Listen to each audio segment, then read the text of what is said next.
नमस्कार, कसे आहात? काल मी काही ग्रॉसरी आणलेली, तर मी थोडंफार सामान ठेवून दिलं होतं आणि बाकीचं म्हटलं उद्या ठेवावं. तर आज मी सगळं जे आहे ते सामान ठेवते. काही जार्स आहेत सगळे रिकामे झालेत, तर ते भरून घेते. आणि तुम्हाला दिसत असेल थोडंसंच आहे किराणा. तर बाकीचं जे आहे ना ते मी ठेवून दिले काल, महत्त्वाच्या ज्या गोष्टी आहेत त्या. आणि थोडं मी कंटाळा केला होता, तर म्हटलं उद्या ठेवावं. तर आत्ता सगळं हे व्यवस्थित ठेवते मी. बऱ्याच दिवसानंतर मी ग्रॉसरी आणली. मी डीमार्टमध्ये जास्त जात नाही. मी 2-4 वेळाच गेली असेल. लांब पण आहे आणि खूप गर्दी असते बिलिंगच्या इथे, त्यामुळे मी जात नाही. लास्ट टाईम गेली होती तेव्हा मी ब्लॉग केला होता. तर मी जेव्हा पण आणते ना सामान, इथे होलसेल भावामध्ये मिळतं, तिथून सगळं घेऊन येते. आणि थोडंसं रेट पण कमी असतो इथला डीमार्टपेक्षा, असं मला वाटतं. आणि सामानसुद्धा चांगलं असतं. तर हे थोडंफार आहे आणि आता हे सगळं मी अरेंज करून ठेवते. जार्स काही रिकामे झाले तर ते मी धुवून ठेवले होते आदल्या दिवशीच, कारण त्याच्यात पाणी वगैरे राहतं म्हणून. मी एवढी निवांत बसून कधीच मी जे सामान आहे ते ठेवत नाही. उभा राहूनच पटापट कामं करून घेते. माझी फास्ट कामं होतात अशी उभा राहून जर केली तर किचनमध्ये. असं निवांत बसून मला असं वाटतं वेळ जातो.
कडधान्य जे आहे ना, जेवढं मला लागतं तेवढंच मी आणलेलं आहे.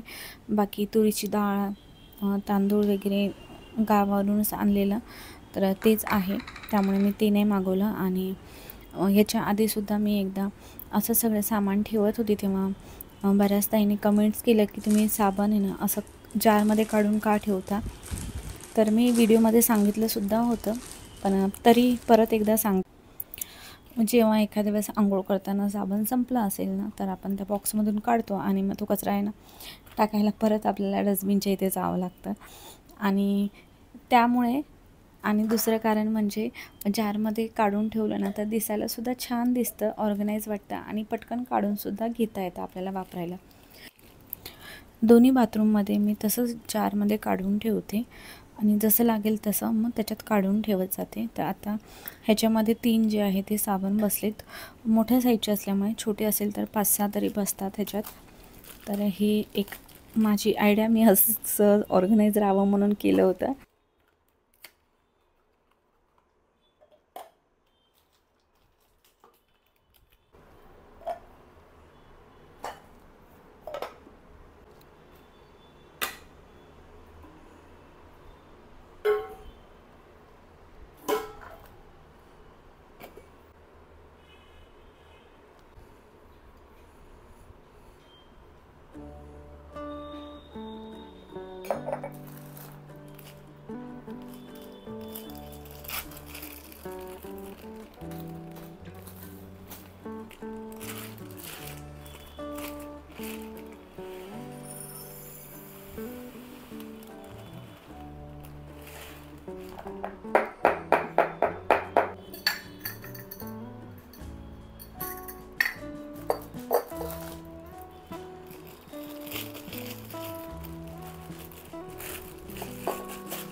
आधी जे काही थोडेफार उरलेले कडधान्य डाळी असतील तर ते मी वरतून टाकते, म्हणजे पहिले ते वापरावे. आणि अर्धे अर्धे जे पॅकेट्स राहतात त्यांना ते मी एकाच मोठ्या स्टीलच्या डब्यामध्ये ठेवते आणि पहिले मी ते पॅकेटमधले वापरते आणि नंतर मग या डब्यातले. मला हे काम खूप आवडतं, असं व्यवस्थित ऑर्गनाईज करायला छान वाटतं. आणि जागा कमी असल्यामुळे ना मला जास्त करून काचेचे जार्स आहेत ते घेता नाही आले, ठेवायला पण तेवढी जागा लागते आणि माझ्या हातून फुटतसुद्धा नाही. मी व्यवस्थित जे आहे ते हाताळते धुताना वापरताना.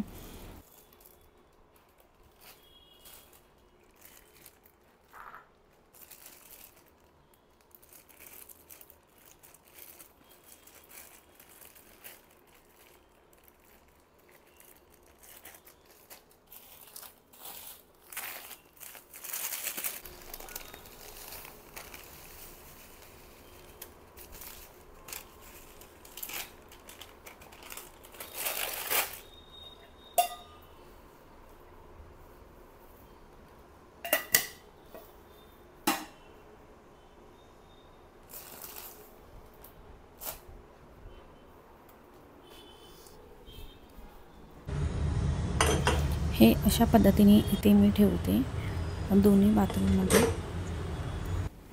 आणि बाकीचं जे आहे ते सामान मी ठेवून देते त्यांच्या जागेवरती. ही जी कॅबिनेट आहे ना ती मला खूप आवडतं. सतत मला असं भरलेलं असावं असं वाटतं. दिसायलासुद्धा छान दिसतं. आणि इथे मोठे डबे आहेत 2 किलोचे, ते सुद्धा व्यवस्थित बसतात. बनवून घेतानाच मी असं करून घेतलं होतं. माझ्याकडे काही डबे होते तर त्याचं मेजरमेंट घेऊन काचेचे जारवरती आणि स्टीलच्या डब्यांवरती मी स्टिकर लावून ठेवलेत. दिसायलासुद्धा सुंदर दिसतं आणि डब्याच्या मध्ये काय आहे ते सुद्धा कळतं. दुसरं कोणी आलं ना तर त्यांनासुद्धा कळतं त्यामुळे.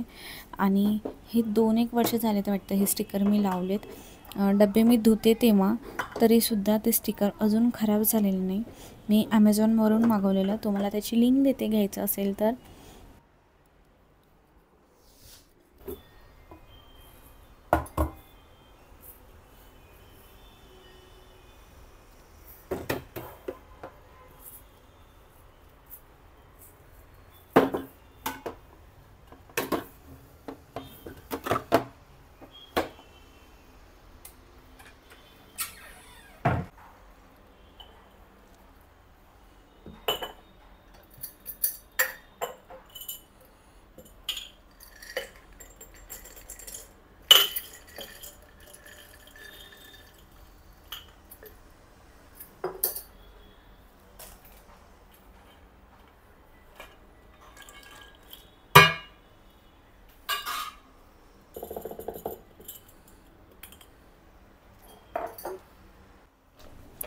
ड्रायफ्रूट्स जे आहेत ते मी थोडे जे आहेत वर वापरायला काढून ठेवते आणि बाकीचे जे सगळे ड्रायफ्रूट्स आहेत ना ते मी फ्रीझरमध्ये स्टोअर करून ठेवते. आता एवढे बदाम आहेत, तर हे वर जर असेच ठेवले ना मी, तर ते खराब होतील, म्हणून मी फ्रीझरमध्ये ठेवते आणि छान राहतात. आता कधी ठेवलेले मी हे दिवाळीला ठेवले होते. आता एवढे आहेत आणि चांगले राहतात फ्रीझरमध्ये बाहेर ठेवण्यापेक्षा. आणि जसं लागेल तसं मी या छोट्या जारमध्ये काढून ठेवते. आणि बऱ्याच दिवसापासून आहे ना हे पिस्ते मला साफ करून ठेवायचे होते आणि ते तसंच राहून जात होतं. तर आत्ता म्हटलं ते पण मी काम करून घेते. बाकी मला अजून कामं आहेत, पण कंटाळा केला तर राहून जाईल. तर आता हे सगळे जे पिस्ते आहेत तर ते साफ करून ठेवते, म्हणजे वापरताना किंवा खाताना पटकन घेऊन खाता येईल. पिस्ते लवकर खराब होतात, त्यांना असं वेगळीच टेस्ट लागते, म्हणून ते सुद्धा मी फ्रीझरमध्येच ठेवते. किंवा अक्रोड असतील, सगळ्या प्रकारचे ड्रायफ्रूट्स आपण फ्रीझरमध्ये ठेवू शकतो एअरटाईट डब्यात मध्ये. आणि आता मी एवढे साफ केलेत, बराच वेळ लागला मला.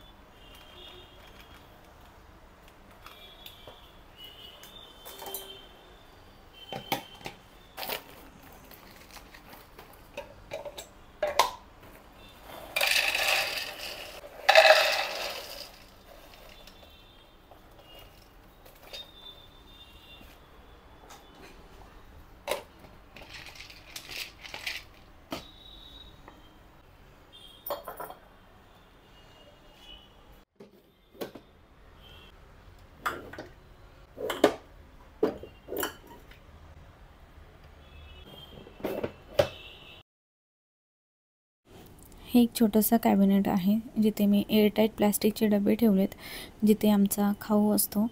आणि इथे आहे ते सगळं जे आहे लागणारं आपल्याला रोजच्या वापरामध्ये सगळी ग्रॉसरी आहे.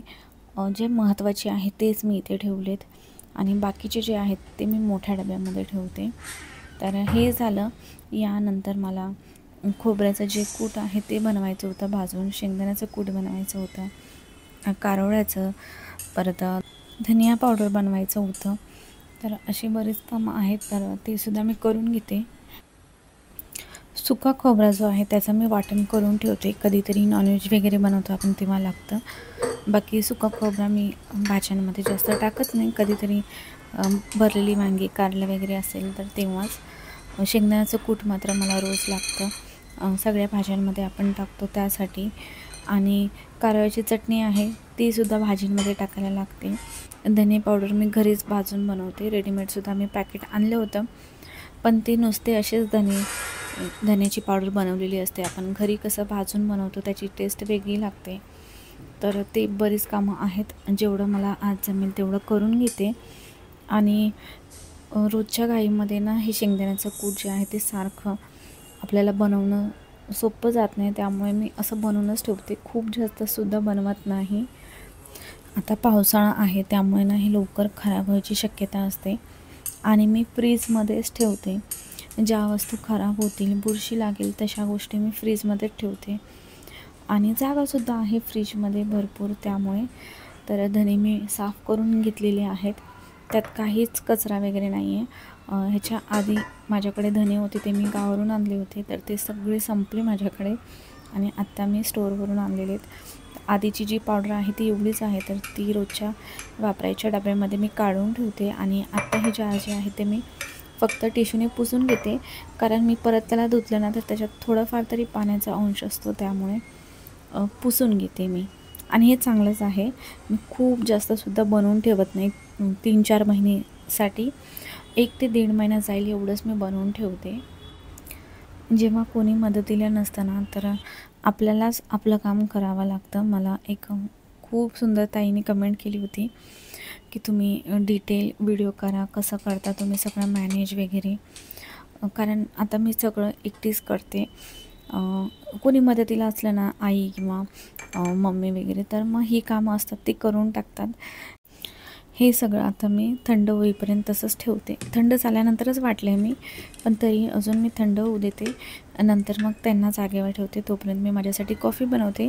तर कारळ्याची चटणी बनवायची होती, तर मी बघितलं माझ्याकडे कारळं आहे ते संपलं आहे. कारोळं आहे ते सुद्धा मी गावावरूनच आणलं होतं, तर ते संपले. आता मला ते मागवावं लागेल. आणि राहिला खोबरा, तर खोबरा माझ्याकडे थोडासा आहे, स्टीलच्या डब्यात बघितला मी, म्हणून तो संपला का मग मी वाटेल म्हणून ती नाही वाटलं. तर इथे मी माझ्यासाठी आता कोल्ड कॉफी बनवली आहे. हे पिणार मी, थोडा वेळ बसेल आणि नंतर मग स्वयंपाकाला घेणार आहे. मला परत चिकूला क्लासला जिम्नॅस्टिकला सोडायला जायचं आहे. आणि आज मी बनवते खिचडी एकदम साध्या पद्धतीने. मी कशा पद्धतीने बनवते ते तुम्हाला दाखवते रेसिपी. आणि हे मटर आहेत, काही मी स्टोअर करून ठेवले, तर हा डबा जो आहे तो पूर्ण भरून मी स्टोअर केला होता, त्यातले संपले. कधी कधी मी पातेल्यातसुद्धा बनवते, कधी कुकरमध्ये पटकन होतं म्हणून. पण पातेल्यातली खिचडी जर मी केली ना, तर खाली थोडंसं करपू देते, मला करपलेली खिचडी आवडते म्हणून. कुकरमध्ये मी तेल टाकले, जिरे मोहरी टाकलं आहे, कढीपत्ता टाकला आहे आणि कांदा टाकला आहे. तो छान परतून घेणार. इथे मी वाडा कोलम घेतला आहे आणि मुगाची डाळ घेतलेली आहे. कधी मी तुरीची घेते, कधी मसूरची घेते, कधी कधी मिक्स डाळसुद्धा करून मी खिचडी करते. तर आलं लसणाची पेस्ट टाकली एक, तो छान तेलात परतून घेतला आणि त्यानंतर टमॅटो टाकून व्यवस्थित मिक्स करून घेते. आणि थोडंसं मी मीठसुद्धा टाकलेलं आहे, म्हणजे लवकर टमॅटो शिजतील. आणि बटाटा आणि जे मटार आहेत ते टाकते आणि हे आता तसंच झाकून मी ठेवते. तोपर्यंत तांदूळसुद्धा मी स्वच्छ धुवून घेतले आहे, त्याला मी भिजत नाही ठेवत तांदळाला. बासमती राईसची मी जर खिचडी वगैरे करत असेल तरच तो मी भिजत ठेवते. आणि ह्याच्यामध्ये मी सगळे सुके मसाले, धने पावडर, लाल तिखट, घरी बनवलेला गरम मसाला, हळद, हे सगळं टाकते आणि व्यवस्थित मिक्स करून घेते. आणि मग स्वच्छ धुतलेला तांदूळ, वरतून थोडीशी कोथिंबीर, तूप असेल तर तूप टाकल्याने तांदूळ एकदम सॉफ्ट आहे, तो शिजतो, म्हणून मी कधी पण तूप टाकते, बिर्याणी असेल, पुलाव असेल किंवा खिचडी. आणि यासोबत मी नेहमी ना कढी बनवते, कारण खिचडी नुसती कोरडी लागते, त्यामुळे मी कढी बनवते कधी पण, दहीची आणि बेसनाची.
हे जे फोडणीचं पात्र आहे ते मला कोलॅबरेशनमध्ये आलं होतं, खूप छान आहे आणि आता मी किती दिवस झाले वापरते आहे. मोठ्या साईजमध्ये असल्यामुळे ना छान फोडणी बसते त्याच्यात, आणि तेच मी आता वापरते. माझ्याकडे जे स्टेनलेस स्टीलचं होतं ना ते सध्या मी वापरतच नाही आहे. तर इथे खिचडी होते एका साईडला आणि एका साईडला कढीला छान उकळी आली का मी गॅस बंद करते. आता हे मी करून का जाते, कारण नंतर आल्यावर चिकूला खूप भूक लागते आणि नंतर खूप घाई होते. 8:45-9 वाजतात मला घरी यायला.